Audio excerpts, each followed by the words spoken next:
Mrs लुब्ना Khan, एक ऐसा नाम जिसने जिंदगी की तलखियों को राहत में बदलने का अज़म किया और इसे पाया भी। लुब्ना खान ऐसी शख्सियत की हामिल है जिन्होंने अपनी जिंदगी मुतहरिक रखी और अपने खैर से शर को मात दी और शोबा तालीम में अपना लोहा मनवाया। इनका तजुर्बा किसी दर्सगाह की हैसियत रखता है। उन्होंने माहिर तालीम के साथ ट्रेनिंग की दुनिया को भी फतह किया और अपनी जिंदगी के 30 साल नस्लों को परवान चढ़ाने में सर्व कर दी।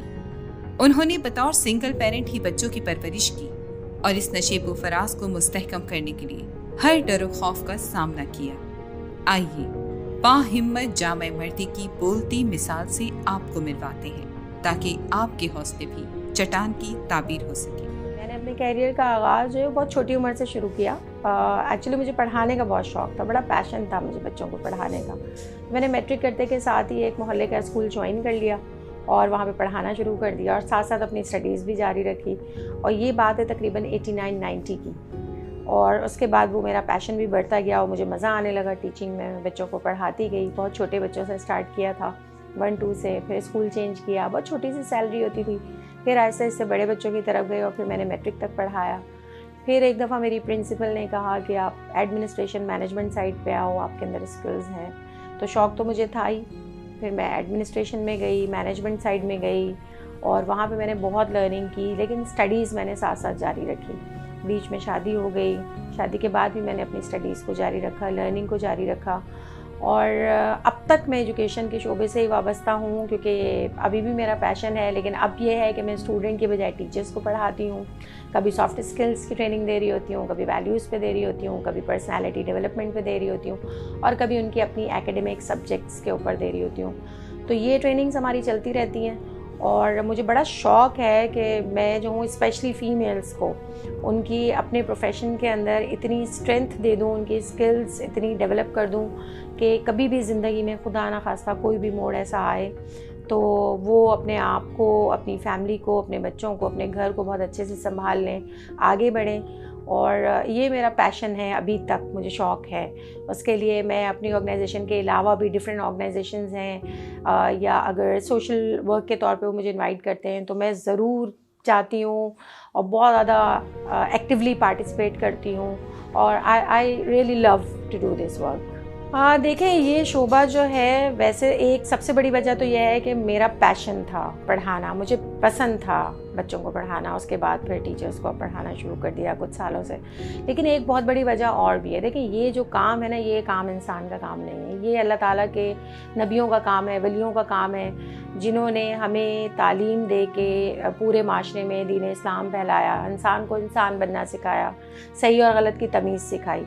तो ये काम एक आम इंसान का नहीं है और यही वजह है कि मैंने इस प्रोफेशन को चूज़ किया।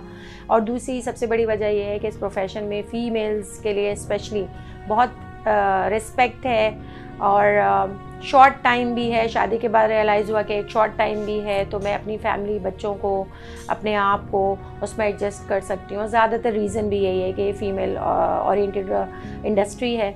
तो मेरा जो पैशन प्लस ये काम इतना नोबल है, पढ़ाना, सिखाना, ये एक बहुत बड़ा रीज़न था। और बस यही वजूहात थी जिसकी वजह से मैंने इसका इंतखाब किया। और ऐसा रिश्ता होता था कि जैसे एक माँ का, बाप का अपनी औलाद से, उनको हर बात हमारे बारे में पता होती थी और हमें हर बात अपने टीचर्स की पता होती थी। उनकी तकलीफ़ में, बीमारी में, परेशानी में हमें पता होता था कि आज टीचर नहीं आए हैं तो सेकंड डे हम उनसे पूछते थे। हम बहुत ज़्यादा अटैच थे, समझे कि एक रिश्ता था उस्ताद का और तालिब इल्म का। लेकिन अब वो चीज़ बिल्कुल चेंज हो चुकी है। सिनेरियो, हालात, वक्त, माहौल बहुत ज़्यादा बदल गया है, बहुत ज़्यादा मटेरियलिस्टिक हो गए हैं उस्ताद भी। इवन बच्चों को भी जो घरों से तरबियत मिल रही है अपने टीचर्स के बारे में, उसने भी बहुत ज़्यादा, उसमें भी चेंज आया है जो माँ बाप बच्चों को सिखा रहे हैं। और टीचर्स के लिए बच्चे जो है वो बड़ी माजरत के साथ करेंसी बन चुके हैं। उनमें वो एनर्जी, वो एंथुसिज्म, वो शौक़, वो जज्बा नहीं रहा जो आज से 30 साल पहले था। 30 साल पहले मैंने गवर्नमेंट स्कूल से मैट्रिक किया था, उसी में हमेशा पढ़ा, गवर्नमेंट कॉलेज से पढ़ा था। लेकिन हमारे उस्ताद इस वक्त के प्राइवेट टीचर्स से कहीं बहुत ज़्यादा नॉलेजेबल भी होते थे, बहुत ज़्यादा उनको अपने बच्चों को कुछ डिलीवर करने का, कुछ ट्रांसफॉर्म करने का उनके अंदर एक शौक़ और जज्बा भी था, और बड़े खुलूस दिल के साथ उनके अंदर ये चीज़ थी, जो कि आज ये चीज़ नापैद हो चुकी है। बहुत कम लोग ऐसे हैं कि जो आज भी स्टूडेंट्स को दिल से पढ़ाते हैं, बुक से नहीं पढ़ाते हैं। तो बहरहाल बहुत ज़्यादा चेंज आ चुका है जी। निज़ाम तालीम में तो बहुत फ़र्क आ गया है। खैर, पहले जो निज़ाम तालीम था वो बड़ा मैनुअल बुक्स होती थी, टीचर्स पढ़ते थे, बच्चों को डिलीवर करते थे। अब में और 10 ईयर्स बैक जो था सिस्टम, उसमें बहुत बड़ा फ़र्क आया, स्पेशली कोविड के बाद। अब रिसोर्सेज बहुत हैं, ज़राए बहुत हैं बच्चों के पास नॉलेज के लिए, उनके हाथ में पूरी दुनिया की नॉलेज मौजूद है, और इदारे बहुत हैं, ऑनलाइन बहुत है, डिस्टेंस लर्निंग भी स्टार्ट हो गई है अब तो, जो कि पहले कभी कोई सोच भी नहीं सकता था। तो बहुत ज़्यादा डेवलप हो चुका है निज़ाम तालीम, बहुत ज़्यादा इन्फॉर्मेशन आ गई है, मगर उस्ताद में, बच्चे में, इंसानों में, रिश्तों में एक बहुत बड़ा गैप आ गया है।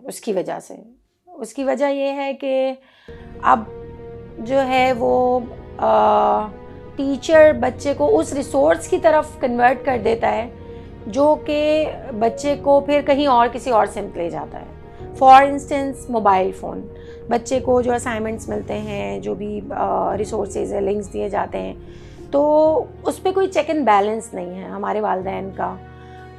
कोई उनके साथ बैठ के उनको सपोर्ट नहीं कर रहे होते हैं कि उनको देखें बच्चे को क्या लर्निंग करनी है, कौन सी साइट देखनी है, कौन सी नहीं देखनी है। तो इंटरनेट का स्पेशली जो इस्तेमाल है, ये एक बहुत बड़ा रीज़न है मोबाइल फ़ोन बच्चे को अपने उस्ताद से, अपने माँ बाप से, अपनी तालीम से दूर करने का। तो माँ बाप को मैं ये समझती हूँ कि बचपन से ही बच्चे को बहुत छोटी एज से तरबियत देनी चाहिए कि वो मोबाइल को किस तरह इस्तेमाल करें, किस तरह सही से पेरेंट्स की निगरानी में, और बड़े होने के बाद भी उनकी मॉनिटरिंग उस पर रहे। बहुत सारी इस तरह की ऐप्स भी आ गई हैं, मगर मैं ये समझती हूँ कि एक ट्रस्ट का जो रिश्ता होता है माँ बाप में और बच्चों में, वो होना चाहिए। बच्चा हर बात अपने पेरेंट्स से शेयर करे, स्पेशली माँ से। माँ का जो रोल है वो बहुत बड़ा रोल है, जो कि हम ये समझते हैं बीइंग एजुकेशनिस्ट, इस वक्त माएँ थोड़ा सा कम तवज्जो दे रही हैं। तो जब बच्चे स्कूल में आते हैं तो बड़ा अफसोस होता है देख के, और हम भरपूर कोशिश कर रहे होते हैं कि एक उस्ताद के साथ साथ एक माँ का भी रोल प्ले करें। देखिए, जहाँ तक ऑनलाइन तालीम का ताल्लुक़ है ना, तो मैं ये समझती हूँ कि वो बच्चे या वो प्रोफेशनल्स जिनकी मजबूरी है काम करना और तालीम को कंटिन्यू करना साथ, जो फाइनेंशियली घर में स्ट्रगल कर रहे होते हैं, या पेरेंट्स को या अपने और जो घर में लोग हैं उनके साथ सपोर्ट कर रहे होते हैं फाइनेंशियली, उनके लिए तो बहुत ही ज़बरदस्त चीज़ है ऑनलाइन तालीम। वो इससे बहुत ज़्यादा फ़ायदा उठा सकते हैं। लेकिन वो बच्चे जिनको सपोर्ट अभी नहीं करना, जो पेरेंट्स पे डिपेंड करते हैं और उनको नीड नहीं है, तो मैं बिल्कुल भी रिकमेंड नहीं करती, क्योंकि इससे सोशली, इमोशनली आप डिस्कनेक्ट हो जाते हैं उससे जो आपको कुछ सिखा रहा है। और जब सिखाने का अमल होता है तो उसके लिए फ़िज़िकली एक दूसरे के साथ बैठ के बात करना, टाइम स्पेंड करना बहुत ज़्यादा ज़रूरी होता है अपने एक्सपीरियंस, क्योंकि ऑनलाइन में आप हर चीज़ नहीं बता सकते, सब कुछ नहीं सिखा सकते। तो ये सिर्फ मेरा जो तजर्बा है उससे मैं रिकमेंड करती हूँ और ये समझती हूँ कि सिर्फ एडल्ट और प्रोफेशनल लोग ऑनलाइन लें। इंटरनेशनली बहुत सारी यूनिवर्सिटीज़ ऑनलाइन बहुत कुछ सिखा रही है, तो एक अच्छा प्लेटफॉर्म है सीखने का, और बहुत चीप और सस्ती आजकल जो है वो एजुकेशन मिल जाती है ऑनलाइन, तो उसको अवेल करना चाहिए। तो बीइंग एन एजुकेशनिस्ट मैं ये समझती हूँ कि ये बहुत ज़रूरी है कि बच्चों को अभी स्कूल के लेवल से ही आप ये तमाम digital resources, digital media, digital marketing, e commerce, इसके कौन कौन से प्लेटफॉर्म हैं उसके बारे में स्पेशली 8, 9, 10 में अवेयरनेस ज़रूर दें, क्योंकि इन्फ्लेशन आप खुद देख रहे हैं क्या हाल है इन्फ्लेशन का। पेरेंट्स स्ट्रगल करते हैं, बच्चों की फीसेस पूरी करते हैं। अगर हम बच्चों को बहुत छोटी एज से इन सारी चीज़ों की अवेयरनेस दें, और माशाल्लाह हमारे बच्चे बहुत टैलेंटेड हैं, तो वो जब ऑनलाइन बैठ के सारे काम करें तो एटलीस्ट उनको एक विजन मिलेगा, उनको अवेयरनेस होगी दुनिया में क्या हो रहा है। वो अपने फाइनेंशियल कुछ अपनी पॉकेट मनी सही वो अखराजात भी निकालेंगे, और उनके अंदर एक शौक़, एक मोटिवेशन पैदा होगी आगे बढ़ने की। तो ये बहुत अच्छी स्किल्स हैं। इसके अलावा बहुत सारी चीज़ें हैं जो हम बच्चों के साथ कर सकते हैं, लेकिन प्रैक्टिकल लाइफ की जितनी भी छोटी छोटी स्किल्स हैं, ये हमें स्कूल से बच्चों को अवेयरनेस देनी चाहिए, सिखाना चाहिए। कोशिश होती है हमारी, बाकी है कि बहुत से इदारे शायद इस पर काम भी कर रहे हैं, लेकिन अभी ये हमारे करिकुलम का हिस्सा बना नहीं है अनफॉर्चुनेटली। तालीमी निज़ाम को देखें बेहतर बनाने के लिए हमें गवर्नमेंट की बहुत ज़्यादा सपोर्ट की ज़रूरत है। तालीम बहुत ज़्यादा महंगी हो चुकी है। एक आम इंसान, मिडिल क्लास जो पेरेंट्स हैं, फादर्स हैं जो कमा रहे हैं, उनके लिए एक अच्छी तालीम, क्वालिटी एजुकेशन बच्चों को देना बहुत मुश्किल है। अब इस वक्त जो हालात चल रहे हैं मुल्क के, आपको भी पता है, इन्फ्लेशन का पता है, तो जिसके 3 से 4 बच्चे हैं, नो डाउट उसके लिए बहुत मुश्किल है अपने बच्चों को अच्छी तालीम देना। तो तालीम के मामले में मैं ये समझती हूँ कि जितने भी प्राइवेट स्कूल्स हैं, गवर्नमेंट स्कूल्स हैं, गवर्नमेंट को उस तरफ बहुत ज़्यादा तवज्जो देनी चाहिए। और ये एक वो रिवायती सी बात है जो कि मैं कर रही हूँ, हर कोई करता है, मगर हकीकत में जब तक गवर्नमेंट की हमें सपोर्ट नहीं मिलेगी, जब तक हम तालीम के अंदर बच्चों को वो सब कुछ प्रोवाइड नहीं कर सकेंगे, कम अमाउंट के अंदर एक क्वालिटी एजुकेशन नहीं दे सकेंगे जो कि देना चाहिए, इस बच्चे का हक है आज के दौर के। डिजिटल दौर में तालीम कितनी ज़रूरी है? तालीम तो वैसे भी ज़रूरी है। देखिए, हमारे प्यारे नबी पे जब पहली वही नाजिल हुई थी तो अल्लाह ताला ने ये कहा था ना कि इकरा, पढ़। सबसे पहली वही का पहला लफ्ज़ ही है पढ़ने। तो तालीम तो इसका मतलब ये है कि अगर हम दीन से लेके दुनिया तक देखें तो तालीम तो ज़रूरी है। तालीम हासिल करने के ऊपर एक हदीस भी है कि इल्म हासिल करो माँ की गोद से लेके कब्र तक, यानी तालीम हासिल करने के लिए कोई उम्र नहीं, कुछ नहीं। और आज के डिजिटल दौर में मैं ये समझती हूँ कि जो तालीम हासिल ना करे वो पत्थरों के दौर में रह रहे हैं, वो बहुत पीछे हैं। और हम तो पाकिस्तानी हैं, पाकिस्तान में रहते हैं, हम तो वैसी ही दुनिया से बहुत पीछे। तो हमारे मुल्क के हर बच्चे के लिए, गांव देहात, हर कोने के बच्चे के लिए तालीम बेइंतहा ज़रूरी है। उसके बगैर वो बच्चा, वो घर, वो माशरा, ये मुल्क, ये शहर आगे बढ़ ही नहीं सकता किसी सूरत में। मेरी ज़िंदगी की कामयाबी जो है वो सिर्फ 2 ही चीज़ों में है, सब्र और शुक्र। और वैसे भी मोमिन का हदीस है कि मोमिन का हर मामला खैर है। तकलीफ़ पे जब वो सब्र करे तो भी खैर है, और जो कुछ उसे मिले, खुशी मिले, अच्छे मामलात हों तो उस पर शुक्र करे, वो भी खैर है। तो ये बात मैंने बड़ी ही छोटी उम्र से समझ ली थी कि अल्लाह ताला पे तवक्कल करना, मुसीबत पे सब्र करना, और अल्लाह ताला की नेमतों पे और अच्छे मामलात पे शुक्र अदा करना। जिस दिन मैंने ये सीख लिया उसके बाद मेरी ज़िंदगी बहुत हैरत अंगेज़ तौर पे उसके अंदर तब्दीलियाँ पैदा हो गई, क्योंकि जिस इंसिडेंट से बहुत छोटी उम्र में मैं गुज़री और मेरे हस्बैंड की डेथ हुई, उसके बाद बहुत छोटे बच्चे थे, बहुत मामलात ऐसे रहे, बहुत ज़िंदगी को करीब से देख लिया।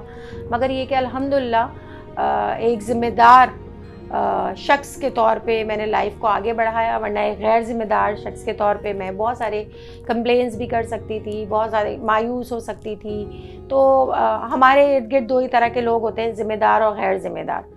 तो गैर ज़िम्मेदार लोग हमेशा दूसरों को ब्लेम करते हैं, अपनी मजबूरियों का रोना रोते हैं, मायूस हो जाते हैं और कुछ नहीं कर पाते, ज़िंदगी में आगे नहीं बढ़ पाते। लेकिन जो ज़िम्मेदार लोग होते हैं वो अपने हर अमल की ज़िम्मेदारी को कबूल करते हैं, मुसीबतों पे और मुश्किलात पे सब्र करते हैं, और उसको हल करने के लिए अपनी ज़हनी सलाहियतों को और अपने सोच को, अपने मैं ये समझती हूँ अपनी स्किल्स को यूज़ करके उन मुसीबतों से छुटकारा हासिल करके, मुश्किलों से निकल के ज़िंदगी में आगे बढ़ते हैं। और अल्हम्दुलिल्लाह कि अल्लाह ताला ने मुझे इतनी सलाहियत दी, मेरे माँ बाप, बहन भाई सबकी दुआओं के साथ, मेरे शायद कुछ ऐसे स्टूडेंट्स जिनको मैंने बड़े दिल से पढ़ाया और ऐसे लोग, उनकी दुआओं से अल्हम्दुलिल्लाह अल्लाह ताला की तरफ से, रहमत से मैंने वो वक्त भी निकाल दिया और अपने बच्चों की तालीम से लेके और अपनी ग्रूमिंग, पर्सनैलिटी ग्रूमिंग, अपनी प्रोफेशनल ग्रूमिंग की तमाम मामलात तय करते हुए आज अल्हम्दुलिल्लाह मैं एक बहुत अच्छी, बहुत कंटेंट, बहुत खुशगवार ज़िंदगी गुजार रही हूँ अपने बच्चों के साथ। मेरी बेटी माशाल्लाह अपनी मुकम्मल करके तालीम अपने घर जा चुकी है, शादीशुदा है, और मेरा एक बेटा बाहर है, वो भी अल्हम्दुलिल्लाह अपने आप की अपनी ज़िम्मेदारी को उठा रहा है। एक बेटा और है, उसकी भी तालीम बहुत जल्द कंप्लीट होने वाली है। तो मैं अल्हम्दुलिल्लाह अपनी ज़िंदगी से बहुत खुश हूँ, मुतमईन हूँ। मैसेज मेरा ये है कि तमाम बच्चियाँ, तमाम ख़वातीन कभी भी ज़िंदगी में किसी भी मुश्किल वक्त में हौसला नहीं हारेंगी, नहीं हारें, हिम्मत ना हारें। अपने अल्लाह ताला ने आपको इतनी सलाहियत दी है, इतनी सलाहियत दी है कि जिसको इस्तेमाल करके आप अपनी ज़िंदगी में बहुत बेहतरी और बदलाव ला सकते हैं। किसी भी मोड़ पे लोगों के रवैयों से, किसी भी मामलात में, किसी भी किस्म की मजबूरी में हिम्मत ना हारें और अपने जहन को इस्तेमाल करते हुए वो तमाम सलूशन, वो तमाम मामलात को सही करने की कोशिश करें और सिर्फ़ अल्लाह ताला पे भरोसा करें और तवक्कल करें। और आप में अल्लाह ने वो तमाम सलाहियतें दी हैं जो एक पाकिस्तान से बाहर मुल्क की एक खातून इंटरनेशनल जो कि बहुत बोल्ड, कॉन्फिडेंट होती हैं, क्वालिफाइड होती हैं, उनके अंदर जो सलाहियतें, वही सलाहियतें आपके अंदर हैं। क्योंकि ये एक्सपीरियंस मैं कर चुकी हूँ। इंटरनेशनल प्लेटफॉर्म पे 13 कंट्रीज़ की ख़वातीन और जेंट्स के साथ मेरी प्रेजेंटेशन थी। जब मैंने वो एक्सपीरियंस किया तो आई रियलाइज्ड कि हमारे मुल्क के लोगों में, बच्चों में, स्पेशली ख़वातीन में वही टैलेंट है जो उनमें टैलेंट है। किसी तरह भी टैलेंट की कोई कमी नहीं है, सिर्फ रिसोर्सेज की कमी है। मगर जब आप आगे बढ़ते हैं, अल्लाह पे तवक्कल करते हैं, सब्र करते हैं और अपने जहन को, जो अल्लाह ताला ने आपको इतनी बड़ी नेमत दी है, उसको इस्तेमाल करके आगे बढ़ते हैं, तो कामयाबी ज़रूर मिलेगी इंशाल्लाह।